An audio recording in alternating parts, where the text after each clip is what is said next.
Hoorie, luister my reg en weg. Yes. Hoorie, ek weet nie wat ding ons vrouens sê. Ek is ingesluit, ek is ook 'n vrou. Ek praat van my ook.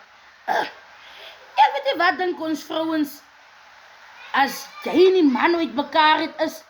Kips. Nou hardloop jy eers hier op Landershof toe.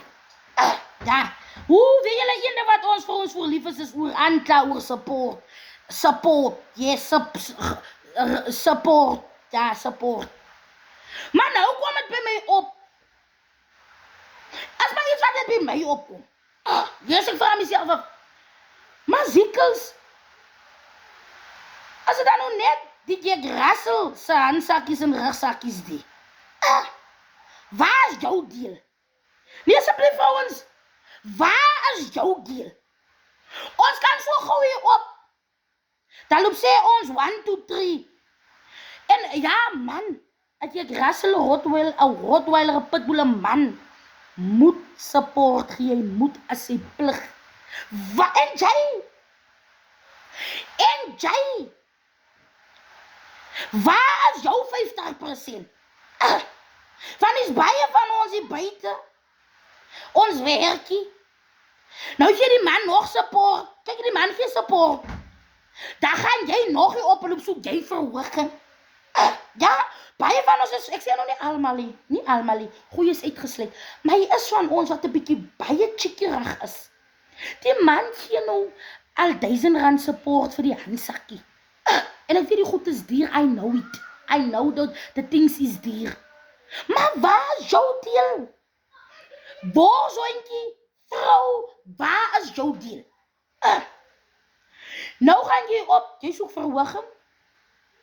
Kips, daar is van julle wat verhooging kry. Maar vraag 'n bietjie vir jou af. Hoekom moet ek vir Jannie so diep dinge sit?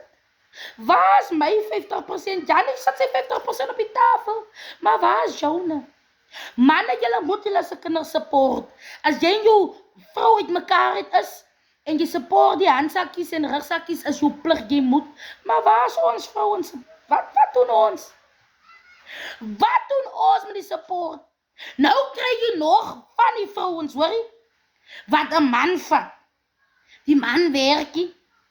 Kips, die man lewe nou van die handsakkies se support. Jy, die lewe. Hy sê ook nou wat moet gekoop word en wat moet nie gekoop word nie. 'n ander man se support geld. Ek weet nie, verstaan julle my nie reg of verstaan julle my, maar die ding moet pad toe gebring word. Nou gaan jy op, vrou, en hoor die man dat jy het wat die werkie. Jy maar so die ene, jy en die enetjie, jou kinders se pa. Julle twee het maar so kwarrel aangaan, julle is uit mekaar uit. Kips, val jy nou hier aan die enetjie. Hy werkie, Willie werkie. Nou sê Willie vir jou. Jy sal my verhooging loop soek. Wie is jy nie? Hy sal met pad toe kom. Ek soek verhooging. Nee, asseblief mense. Ek weet is 'n man se plig om support te betaal. Maar asseblief, kry nou daai ding reg, my suster. Jy so oorloop support, maar jy bring nie jou stukkie. Waar is jou stukkie? So jy wil vir my sê die man het alleen hierdie dinge in die witlakings gedoen. Jy was nie by nie. Jy het niks, jy het aangekeer en toe kom hierdie handsakkie pad toe. Nie dat jy nou spyt is oor die handsakkie, maar 'n mens moet nooit spyt is oor jou kinders sien. 'n Kind is 'n blessing van die Here af. Maar wat ek wil sê is, waar is jou deel? Hier's man nie buite wat lekker lewe van die ander manne se supporte. Hier's man nie buite wat kyk julle Jojo denke. So lekker lewe hulle van die handsakkie se supporte. Hulle wil nie eens meer opstaan nie. Van hy bly sê net hier vir vrou lief. Hy moet verhoog. Hoe's vrou liefie? Jy vrou, jy sal moet pad toe kom en I thank you.